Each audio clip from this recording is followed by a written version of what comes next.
안녕하세요. 인공지능 학습용 데이터 라벨링 전문 교육 이미지 영상 분야 심화 과정의 강의를 맡은 강사 김원중입니다. 어느덧 저희 이제 막바지까지 한 2개 정도의 영상만 남아 있고요. 실제로 오늘 시멘틱 세그멘테이션 프로젝트 시연과 몇 가지 사례만 살펴보면 프로젝트 탐구는 이제 마무리 단계에 있습니다. 그래서 어쩌면 입문 과정부터 기본 그리고 심화까지 다양한 이미지 영상 과정의 프로젝트들을 다 섭렵하시면서 대장정의 길을 걸어오신 모든 수강생 분들에게 조금 더 응원의 마음을 전하고요. 그리고 오늘 이제 시메틱 세그멘테이션 시연도 좀 새롭고 어려우실 수는 있지만 저랑 같이 화면 보시면서 하신 다음 실습까지도 진행하시면서 이미지 영상 과정에서 제일 어렵다는 그 시메틱 세그멘테이션도 내가 이제 할 수 있게 되었구나 이렇게 만족하실 수 있는 그런 시간이 되었으면 좋겠습니다. 네, 그럼 바로 챕터 3 두 번째 강의 시작하도록 하겠습니다. 학습 목표는 이제 앞서 살펴보신 것과 마찬가지로 라벨링 사례에 대해서 다양하게 알아보실 텐데 오늘은 특별히 시연 프로젝트부터 바로 시작을 하도록 하겠습니다. 네, 그래서 목차도 저희가 노면기호 인식, 시멘틱 세그멘테이션 프로젝트에 대해서 탐구하고 있는 것 기억해 주시면 좋을 것 같고요. 지난번에 저희가 이제 프로젝트 시험부터 바로 진행한다라고 말씀을 드렸었는데, 그래도 이제 챕터 3, 3-1에 대한 내용을 한번 복습을 하고 시연을 하는 게 좋을 것 같죠. 그래서 먼저 라벨링 프로세스 같은 경우에는 이제 도로에 있는 이미지들을 저희가 라벨링을 한다라고 설명을 드렸었고, 그 다음에 차선과 정지선, 횡단보도, 그리고 뭐 아스팔트, 공백에 대한 이야기도 있었고요. 그 다음 과속방지턱이나 화살표 등 다양한 이제 클래스들의 속성마다 색상을 가지고서 픽셀을 색칠하는 개념이기 때문에 조금은 라벨링 방식이나 도구도 많이 달랐다라는 것도 기억을 해주시면 좋을 것 같고, 태스크를 제출했을 때 저 제출 버튼 아래에 있는 픽셀이 정말 다 색칠이 되었는지 퍼센트를 확인을 해서 제출해야 된다라고도 설명을 드렸습니다. 그래서 카테고리 같은 경우에 뭐 공백, 차선, 정지선, 횡단보도 이런 것들이 있었고, 네, 그래서 횡단보도 예고부터 또 이어서 보시면 저희 하늘색으로 되어 있는데 이제 마름모 모양으로 되어 있던 거 기억나시나요? 횡단보도 나오기 전에 곧 횡단보도가 있다라는 뜻의 이제 마름모 모양의 기호가 있었고 그거는 이제 하늘색으로 또 이렇게 라벨링을 했다라고도 한번 설명을 드렸었습니다. 그리고 화살표 나와 있는데 화살표 같은 경우에 진입금지 화살표는 또 이제 일반 화살표만 있는 게 아니라 X 표시도 되어 있다고까지도 한번 설명을 드렸었고 그 외에 유턴이라던가 뭐 좌회전과 관련된 그런 화살표에 대해서는 노란색으로 저희가 라벨링을 하되 도로 위의 화살표, 주행 방향, 차량에 대한 화살표이기 때문에 횡단보도에 있는 화살표는 횡단보도로 라벨링 해주셔야 된다라고도 한번 설명을 드렸었습니다. 그 다음 과속방지턱 같은 경우에는 해당하는 클래스에 맞게 라벨링 해주시면 될 것 같고요. 자, 이제 마지막으로 아스팔트 도로 나와 있는데 아스팔트 도로에서 좀 유의해서 설명 들어주셔야 된다라고 말씀드렸던 거는 이제 어린이 보호구역과 같이 빨간색으로 되어 있는 부분도 반드시 도로에 속하기 때문에 아스팔트 저 색상으로 클래스 태깅을 해주셔야 되고요. 그 외에 이제 정해지지 않은 노면 기호들, 어린이 보호구역이라는 문구가 써있다 하더라도 그 문구도 아스팔트로, 그 다음에 맨홀 같은 경우도 도로의 일부로 보기 때문에 횡단보도 중간에 맨홀이 이렇게 있어서 횡단보도가 끊어져 있으면 아스팔트로 본다라고도 한번 말씀을 드렸었습니다. 그 다음에 여러 가지 차선이나 이런 것들이 아스팔트로 덧칠되어 있어도 아스팔트. 그래서 아스팔트는 사실상 도로 위에 정해져 있지 않은 것들은 대부분 도로로 볼 수 있다면 아스팔트가 되겠고요. 반대로 라바콘이라던가 아니면 공사 중 이런 팻말 같은 잠깐 이제 임시적으로 되어 있고 혹은 장애물로 판정될 수 있는 도로 주행 환경에 있어서 차량에 방해가 될 수 있는 것들은 공백으로 좀 구분해서 기억을 해주셔야 된다라고도 설명을 드렸었습니다. 그래서 전체적인 내용들은 한번 시연 때 제가 또 이미지 보면서 다시 한번 짚어드릴 텐데요. 우선은 전반적인 지난 강의의 내용을 다시 한번 저희가 리마인드하고 프로젝트 시연으로 넘어가는 게 좋을 것 같아서 설명을 드렸고요.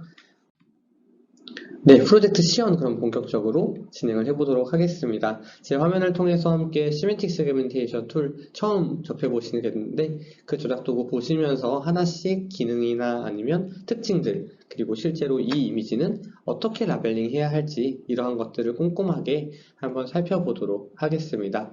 네, 그럼 제 화면으로 한번 이동해서 같이 보실 텐데요. 네, 보시면 이 튜토리얼 대시보드가 가장 먼저 나오겠죠. 그래서 아래쪽에 가시면 드디어 대망의 마지막 프로젝트네요.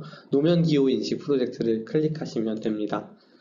네, 그럼 팝업창 여전히 마찬가지로 확인 가능하실 거고, 그 다음에 작업 시작하기, 가이드 보기, 문의하기 이런 것들도 다 여전히 있을 거고요. 그래서 가이드 꼭 참고하시면서 네, 진행해 주시면 좋을 것 같습니다. 그래서 작업 시작하기 누르시면 네, 이렇게 나와 있는 게 그 시멘틱 세그멘테이션 저작 도구입니다. 그래서 보시면 캔버스가 있는 거는 이전에 이제 이미지 라벨링 툴과 굉장히 유사하죠. 그래서 캔버스도 마찬가지로 마이너스 플러스 키를 이용해서 확대 축소가 가능하고요. 그 다음에 꺽쇠 기호를 통해서 밝기 조절도 여전히 가능한 것 확인 가능하시고, 숄컷 들어가시면 대부분의 그 단축키가 이전 저작 도구와 크게 다르진 않습니다. 다만 몇 가지 추가되는 저작 도구들이 있는 거고요. 그래서 보시면 일단은 이미지 크기 리셋도 여전히 동일하게 있고, 위에 버튼 좀 보시면 처음 보시는 버튼들이 바로 여기 있는 버튼들이죠. 보시면 폴리곤 있을 거고요. 브러쉬, 폴리라인, 플러트 필까지 이게 이제 채워 넣는다라는 기능이었죠. 그래서 이런 기능들은 말 그대로 채색 도구에 가깝다라고 보실 수 있겠습니다. 그래서 실제로 하나를 좀 라벨링을 해보면, 네, 이 차선을 한번 제가 라벨링을 해볼게요. 폴리곤을 먼저 클릭을 하시고요. 그 다음에 가장 먼저 해주셔야 되는 게 여기만 클릭하고 라벨링을 시작하면 여기 있는 색깔이 지금 지정되어 있는 채색 그 색상으로 클래스로 라벨링이 되기 때문에 반드시 라벨링 기법 후에는 대상에 맞는 클래스를 선택을 해주시는 게 필요합니다. 그래서 지금 같은 경우에는 차선의 일부기 때문에 차선 클릭하고요. 그리고 폴리곤이니까 저희 폴리곤 라벨링하는 방식과 마찬가지로 포인트를 찍어서 영역을 지정해 줍니다. 지금 보시면 이 화면 보이시나요? 지금 무언가 이제 제 화면을 따라오는 것 같이 보이시죠? 근데 보시면 이게 굉장히 뭔가 네모네모네모한 블럭들로 이루어져 있는 것처럼 네, 여기 나타나 있죠. 이게 바로 픽셀 화면을 좀 볼 수 있게 해주는 건데 픽셀이라는 건 결국 이미지를 이루는 가장 최소 단위죠. 네. 그래서 보시면 제가 더 확대를 해볼게요. 확대를 하면 네. 캔버스 자체에도 이렇게 네모들이 하나씩 보이시나요? 이게 지금 하나하나가 다 픽셀이고요.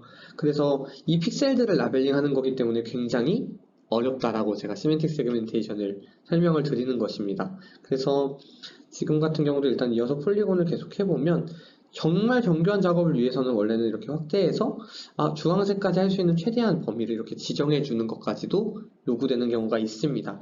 시멘틱 세그멘테이션이 특히나 이 정확도를 측정하기가 굉장히 어려운데요. 사실은 이렇게 봤을 때는 정상적으로 잘 된 것 같아 보여도 크게 확대했을 때는 여기 보시면 네, 사실은 차선을 주황색이라고 본다면 이런 픽셀들까지도 포함되어야 되는 게 아닌가, 이런 식으로 조금 난이도가 굉장히 높아지는, 정확도가 높아지는 그러한 기법이고요. 우선은 뭐 지금은 교육 과정이기 때문에 그렇게까지 정확도를 보진 않고 폴리곤 라벨링을 다 끝낸 후에는 엔터를 누르시면 이렇게 색상이 칠해지신 걸 보실 수 있겠습니다. 근데 지금 보시면 약간 이 부분 좀 아무리 교육 과정이어도 너무 이제 티가 나죠? 그럴 때는 브러쉬 혹은 폴리라인을 지정을 하시고요. 폴리라인으로 제가 한번 차선은 여전히 그 선택이 되어 있으니까 조금 사이즈를 키워서 클릭한 후에 클릭하면 네, 채워지는 거 보이시죠? 그 다음에 또 클릭하고요. 마찬가지로 이런 식으로 폴리라인을 지정을 해서 엔터를 누르시면 조금 더 색이 입혀진 거 보실 수가 있고요. 폴리라인이 원래는 굵기 조절 키가 별도로 없었잖아요. 지금 같은 경우에는 여기서 보시면 이렇게 대괄호 버튼을 통해서 굵기를 정말 많이 굵게 만들 수도 있습니다. 그래서 우선은 지금 정교한 작업이 필요하니까 가장 작은 기준으로 해서 이렇게 선을 조금 더 그어서 작업을 더 완벽하게 진행을 해보도록 하겠습니다. 네, 이렇게 진행이 됐고요. 그래서 지금 이제 크게 보면 사실 큰 차이가 없어 보이지만 굉장히 뭔가 좀 달라졌죠. 그래서 이런 식으로 채색을 하는 건데 문제는 지금 차선 하나 한 거잖아요. 실제로 할 때는 여기 있는 차선들을 다 진행을 해야 해서 한번 빠르게 일단은 폴리곤으로 진행을 해보도록 할게요.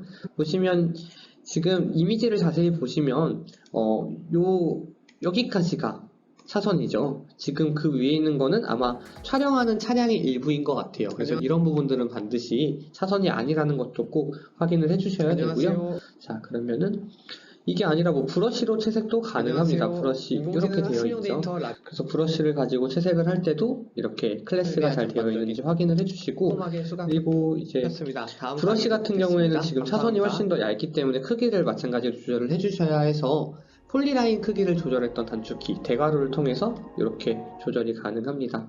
그래서 한번 브러쉬로 채색을 해보시면, 사실 브러쉬의 가장 좋은 장점은 이렇게 그냥 마우스 포인트를 기반으로 색칠을 할 수 있다라는 점에서 장점은 있지만, 이런 식으로 브러쉬 크기에 따라서 모양의 그 객체의 방향이나 위치에 따라서 브러쉬가 잘 안 맞는 경우가 있어요. 그래서 보통은 폴리곤으로 작업을 하시는 게 오히려 더 빠르실 수도 있습니다. 그래서 지정해 주시고, 네, 엔터 눌러주시면 채색이 되시고, 만약에 이런 것도 더 꼼꼼히 하길 원하시면 선을 이용해서 폴리라인을 통해서 한 번 더 덧칠을 해주시면 되겠고요. 네, 빠르게 한번 진행을 해보면 폴리곤도 마찬가지로 진행해 주시면 되고, 지금 우선은 교육과정에서는 저희가 이 정말 정확하게 차선을 했는지까지를 자세히 본다기보다는 어느 정도 정확도가 맞으면 패스해드리는 그런 기준으로 일단 채점이 준비되어 있어서요. 저는 한 이 정도로 네, 진행을 해보도록 하겠습니다. 그래서 차선은 일단 주황색 차선은 어느 정도 됐다고 보고요. 자, 그 다음에 여기 이제 하얀색 차선도 차선이기 때문에 작업을 진행을 해주셔야 되겠죠. 그럼 여기 같은 경우도 네, 우선은 폴리곤을 통해서 네, 일단 영역 지정하는 방식으로 라벨링을 진행을 하고요. 지금 사실은 실제 작업하실 때는 이렇게 크게 확대를 해서 진행을 해주시는 게 더 좋습니다. 지금은 프로젝트 시연이기 때문에 제가 그렇게까지 정교한 작업을 다 네, 진행을 하기에는 어려움이 있을 것 같아서 진행을 했는데, 자, 여기 좋은 예시가 한 가지 좀 보일 것 같아요. 보시면 네, 제가 지금 폴리곤 두 가지로 작업을 이어서 차선을 라벨링을 했는데, 여기 보이시나요? 이게 지금 픽셀 하나가 비어있는 개념이에요. 근데 제가 요거는 이따가 체크 임티를 좀 보여드리기 위해서 한번 이대로 냅두고 진행을 해볼게요. 그럼 나중에 제가 체크 임티를 통해서 비어있는 라벨링 대상인 픽셀이 하나만 비어있어도 이게 어떤 정확도를 보여주는지를 좀 보여드리기 위해서 의도하진 않았지만 여기 비어있는 이 픽셀 하나는 좀 냅두고 진행을 하고요. 네, 그러면 또 요것도 이어서 라벨링을 진행을 해보겠습니다. 네. 그래서 지금 보시는 것처럼 다른 라벨링 기법에 비해서 더 굉장히 손이 많이 가는 라벨링 방식이고요. 그렇기 때문에 저희가 가장 고난이도 라벨링으로 손꼽기도 하고요. 그리고 지금 이게 폴리곤 기법, 기존에 이제 폴리곤 라벨링 하실 때랑은 다르게 보시면 기존에 이미 폴리곤으로 작업을 진행한 영역도 이제 중복으로 더 덧칠도 가능하고요. 네, 그리고 이렇게 좀 더 정교한 작업을 하고 싶으실 때는 폴리라인으로 마무리해 주시는 것도 방법이 될 수 있고, 아니면 브러쉬를 지정하시고 정말 더 이렇게 네, 브러쉬 크기를 조절하셔서 이렇게 드래그 형식으로 채색을 해주셔도 됩니다. 네, 그러면은 저희가 일단은 차선은 한번 정리가 된 것 같네요. 네, 그리고 지금 이 매뉴얼 같은 경우에는 아스팔트의 일부로 보는 게 맞기 때문에 넘어가고요. 자, 여기에 있는 차선들도 빼놓지 않고 작업을 진행을 해주셔야 합니다. 보시면 여기도 지금 차선들이 있죠. 폴리곤으로 지정하고요. 네, 차 밑에 있는 경우도 사실은 더 정확하게 확대해서 진행을 해주셔야 되는데, 우선은 제가 보이는 정도 수준으로만 진행을 하고, 이제 시험 프로젝트는 제가 이제 앞선 OCR 같은 경우에는 직접 이제 정답을 맞춰보시는 것도 중요하다라고 생각이 되어서 사실은 몇 가지는 이제 정답까지는 제가 자세히 안내를 드리지는 않았어요. 그런데 사실 이 시멘틱 세그멘테이션은 정답이 있다라기보다는 이 작업 방식이라던가 어떤 메커니즘으로 이루어지는지 보여드리는 게 중요한 것 같아서 이 태스크 하나는 제가 완벽하게 한번 잘 끝내보도록 하겠습니다. 네, 그러면 일단은 차선이랑 네, 차선까지는 다 어느 정도 라벨링이 된 것 같죠? 자, 그러면 이제 횡단보도 예방 표시도 진행을 해볼게요. 마찬가지로 폴리곤으로 진행을 하되 여기서 횡단보도 예보를 지정을 해주셔야 되고요. 자, 이렇게 지금 우선은 아래쪽에 있는 마른 거부터 진행을 해볼게요. 네, 이렇게 색칠을 해주시고 그 다음에 여기서부터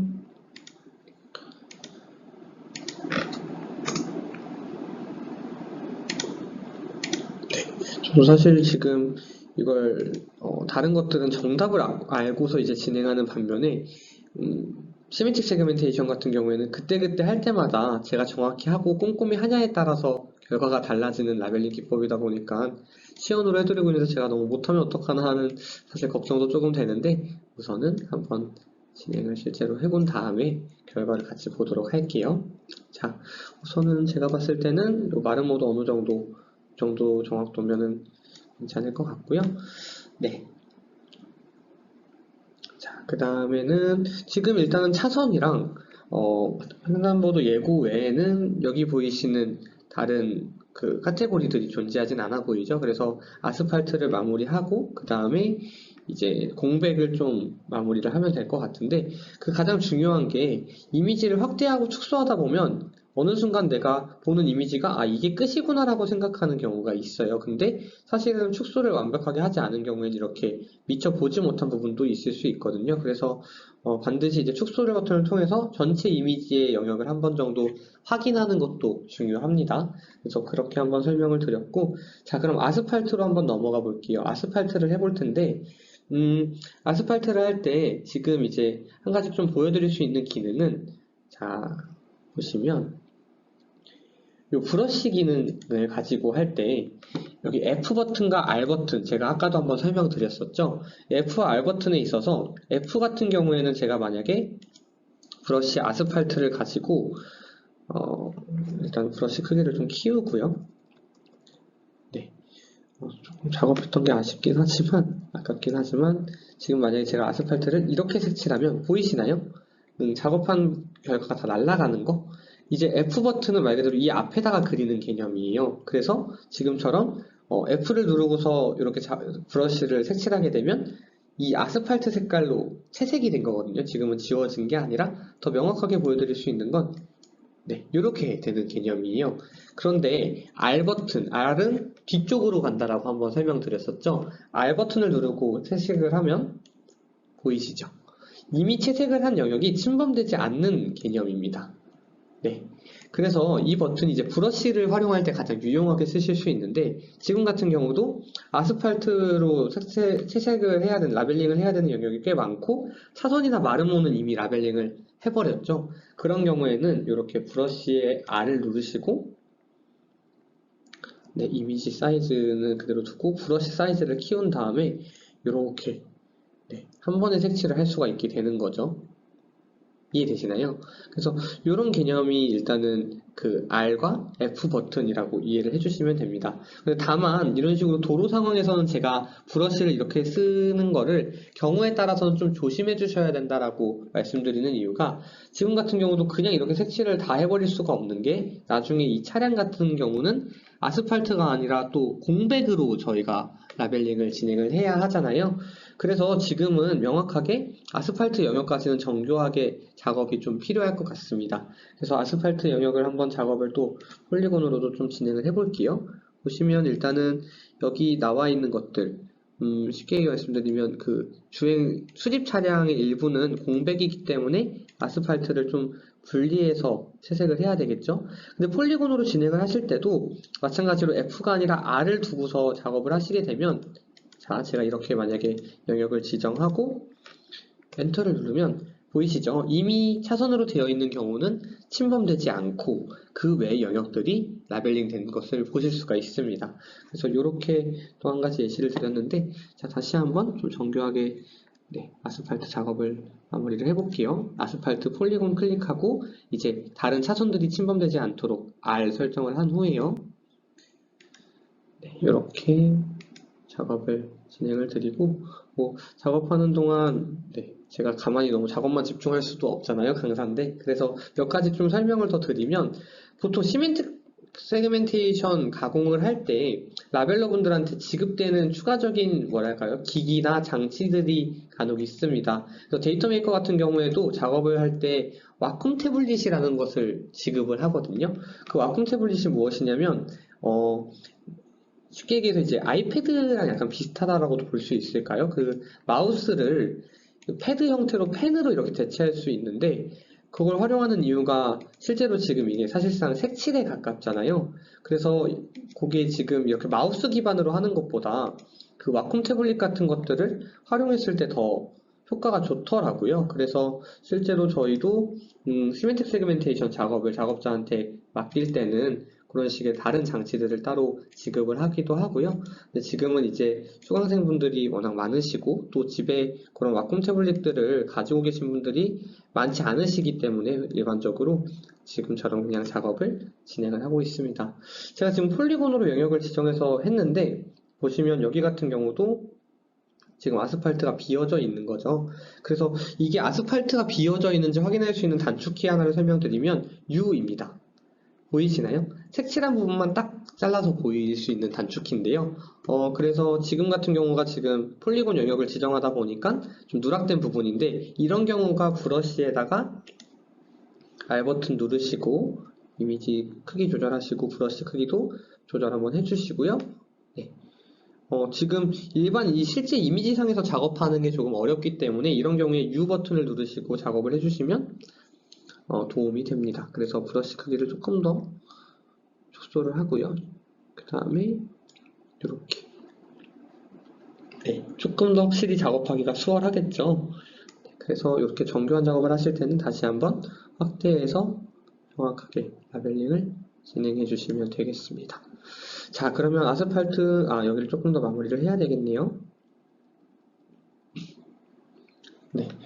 그래서 지금 보시는 것처럼 이 시메틱 세그멘테이션 작업 자체는 다른 것보다도 확실히 시간이 많이 소요가 되실 거예요. 그래서 인내심을 가지시고 천천히 작업을 진행해 주시고, 자, 이런 경우에도 아스팔트가 있기 때문에 사실 마음 같아서 쭉 가고 싶지만 이 전봇대인지 가로등인지는 아스팔트로 넣으면 안 되죠. 그래서 여기서 한번 끊어서 가주셔야 되고, 지금 같은 경우도 여기가 살짝 비어있기 때문에 폴리라인으로 얘는 좀 마무리를 해야 되겠네요. 이렇게 마무리를 할 수가 있겠고, 자, 그 다음 여기서부터 다시 아스팔트 마무리를 해주셔야 되겠네요. 여기도 풀이 있기 때문에 또 이 부분은 살짝 넘어가 주셔야 되고, 네, 여기도 폴리라인으로. 지금 제가 마우스로 하다 보니까 이렇게 네, 좀 정교한 작업이 쉽지가 않은데, 그래서 사실 와콤 태블릿을 저희도 지급을 하는 경우가 많고요. 와콤 태블릿이 어떤 식으로 작동이 되냐면 이렇게 패드 같은 형태에다가 펜슬 형태로 마우스를 조작을 할 수가 있어요. 그래서 지금처럼 하나씩 딸깍딸깍이 아니라 그냥 이 화면상에 마치 펜으로 그리듯이 좀 작업이 가능해서 네, 그렇게 와콤 태블릿을 이용한 작업도 많이 진행을 하고 있고요. 여기 있는 나무 사이에 있는 아스팔트들도 반드시 잘 라벨링을 해주셔야 됩니다. 네, 여기 있는 것들은 본래는 지금 보니까 네, 아스팔트로 가야 되겠네요. 차량에 있는 이게 차량이 사실 정차된 차량인지에 따라서 이게 일반 도로로 보여지는 경우도 있을 것 같은데 우선은 아스팔트로 보는 게 맞을 것 같아서 네, 다시 한번 강조드리는 건 지금은 제가 교육이기 때문에 이렇게 그냥 확대 없이 작업을 진행하는데 실제 작업하실 때는 이런 식으로 하시는 게 아니라 더 정확하게 해주셔야 된다라는 거 한 번만 더 강조를 드릴게요. 자, 그러면 이제 시간이 없으니 바로 공백을 마무리를 할 텐데 공백 같은 경우에는 반드시 F가 아니라 R 버튼을 누르신 상태에서 써주시고 네, 공백이 아니라 이 플러드 필이라는 채워넣기는 이렇게 R 버튼을 설정해 주시지 않으시면 전체를 그냥 채워넣을 수도 있어요. 보시면 제가 공백을 만약에 이렇게 클릭하면 지금 당연히 뭐 갇혀있는 영역만 이렇게 색이 되는 거 보실 수 있겠지만 이해되시나요? 지금 이게 채워넣는다라는 게 기존에 있는 것들을 건드리지 않고서 F든 R이든 채워넣는 개념인데 문제는 F인 상태에서 진행을 할 경우에는 다른 것들이 일부가 만약에 갇혀져인지, 그러니까 이 갇혀있다라는 뜻은 다른 객체들로 이미 좀 배치가 되어 있는 경우에는 비어있는 것들을 채우는 개념이거든요. 근데 비어있지 않고 뭔가 채워져 있지 않은 것들이 또 남아있는 경우에는 이 플러드 필로 인해서 좀 라벨링이 입혀져 버리는 경우가 있기 때문에 반드시 R로 설정을 하신 후에 채워넣기를 진행해 주시면 좋을 것 같고요. 공백을 누르시고 이렇게 공백에다가 눌러주시면 다른 것들이 이미 지금 같은 경우에는 제가 라벨링을 끝내고 정말 공백만 남겨놨기 때문에 이렇게 된다고 보시면 되겠습니다. 하지만 지금도 보시면 이렇게 아스팔트 부분인데 제가 미처 칠하지 않은 부분이 다 채워넣기 돼버리는 게 보이시죠? 그래서 이런 경우에는 다시 한번 아스팔트로, 지금은 공백이라고 채색되어 있는 걸 아스팔트로 바꾸는 거기 때문에 이렇게 다시 한번 지정을 해주시면 되겠습니다. 자, 그럼 이제 기본적인 작업은 다 끝난 걸로 보이시죠? 그런데 여기서 마지막으로 제가 가장 중요하다고 강조드렸던 여기 퍼센티지 보이시나요? 99.999%. 지금 어딘가 픽셀이 비어져 있다는 뜻이에요. 자, 그럴 때 책 인기를 누르시면 보이시나요? 네, 보시면 지금처럼 여기에 뭔가 픽셀이 비어져 있다. 여기도 픽셀이 비어져 있다. 이런 뜻이에요. 근데 문제는 지금 같은 화면으로 봤을 땐 도저히 육안으로 판별이 어렵잖아요. 그래서 6키를 눌러주시면 이렇게 다시 한번 색깔이 입혀져 있는 걸 보실 수가 있고, 이렇게 누르셨을 때 네, 여기를 좀 다시 한번, 지금 이렇게 체크 인트 했을 때 나오는 하얀색 구간이 픽셀이 남아있다는 뜻이거든요. 그러면은 다시 이 부분을 집중적으로 확대를 해서 봐주시면 되겠습니다. 보시면 제가 아까 전에 잠깐 남겨놓은 부분 기억나시나요? 차선 중에 남겨놓은 부분? 네, 여기 지금 요거가 비어져 있다는 뜻이거든요. 보이시죠? 이 픽셀을 확대해서 보여주는 개념이어서 정확한 위치를 보여준다라기보다는 이 부근에 픽셀이 비어져 있다라고 시스템에서 알려주는 개념이에요. 그래서 여기를 이렇게 확대해서 보시면 이 친구가 아직 비어져 있는 걸 보실 수 있습니다. 그래서 요거를 제가 마무리를 다시 해야 되겠죠? 지금 너무 크게 되어 있는 것 같아서 잠시만요. 네, 이렇게 하면 체크 인트 했을 때, 네, 여기 한 군데가 더 있었죠? 자, 요 정도였던 것 같은데 다시 한번 체크 인트 해보고요. 네, 요쯤인 것 같네요.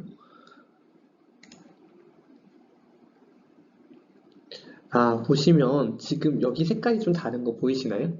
이거는 이제 아스팔트로 칠해진 게 아니라 그림자가 남아있는 개념이에요. 그래서 아스팔트 선택해 주시고, 요거는 이제 폴리라인으로 그냥 마무리 해주셔도 될 것 같은데, 지금 어차피 R로 설정되어 있으니까요. 이렇게. 네, 그럼 여기 검정색 또 하나 보이시죠? 이것도 이렇게 해주시면, 네, 비로소 여기 100%로 모든 픽셀이 채워졌다라는 뜻이 나옵니다. 자, 그러면 다시 한번 전반적인 작업 순서 짚어드릴게요. 우선은 가장 이제 좀 테두리라고 볼 수 있는 것들, 따로따로 해야 되는 순서대로 차선, 그 다음에 횡단보도 예고, 아스팔트 이런 순으로 제가 작업을 했고요. 작업하면서 뭐 폴리곤이나 폴리라인, 그 다음 브러쉬 이렇게 활용해서 라벨링 작업을 수행을 했고, 그 과정에서 제대로 되고 있는지 보기 위해서 이런 것들 활용해서 또 체크를 했습니다.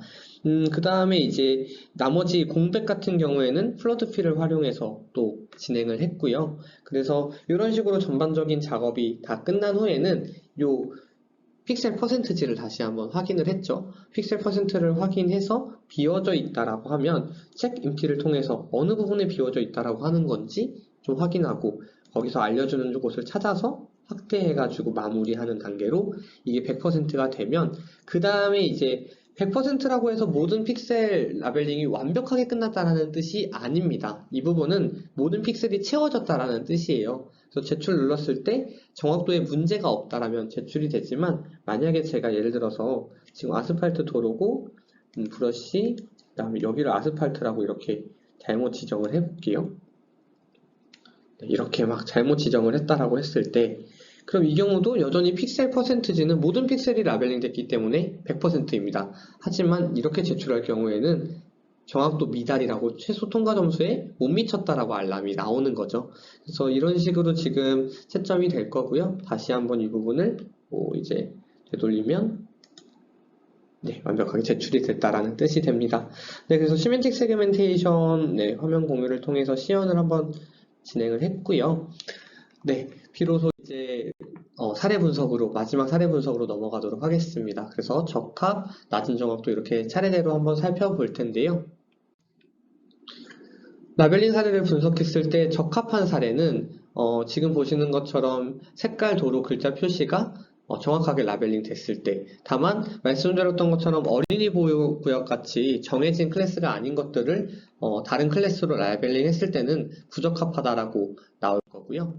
그 다음에 의미를 상실한 차선도 저희 아스팔트로 해주셔야 된다라고 한번 설명을 드렸습니다.